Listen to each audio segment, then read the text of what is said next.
You know, it was during that long goodbye to the Rough Riders that I first heard someone say, "Three cheers for the next governor of New York."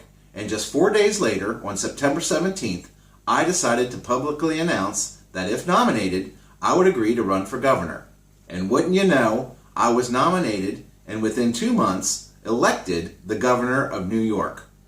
Now, I knew that my success as governor would depend on one man, Thomas Platt. Platt was a United States Senator and the boss of the Republican Party's political machine. Now, I had tangled with him in the past, but I believed that if I was careful, I could get along with him. If only I would speak softly, but carry a big stick, if you will.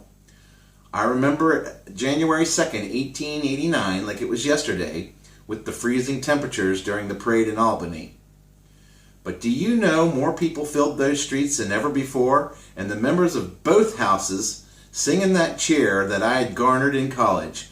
"What's the matter with Teddy? He's all right."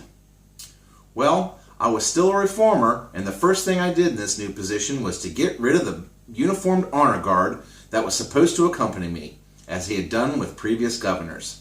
This was a bother to me, and it was costing the state money. I also stopped the free travel on the railroads for myself as governor. While these were minor changes, getting the man that I wanted into the superintendent position was another story. You see, Senator Platt wasn't happy when I turned his man down for the position, so I had to come up with a clever plan to get my guy in there. I simply made a list of 4 men and asked Platt to choose. This worked. I did many things as governor and brought about important reforms.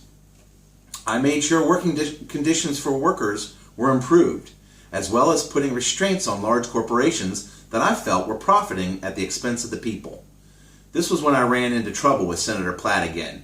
You see, I was concerned that the corporations were receiving their licenses from the state, but yet they were not being required to return any of their profits back to the state. They weren't being taxed. Well, that Platt and his powerful friends threatened me with political ruin if I went ahead with this, but that didn't scare me. I did go forward, and I won.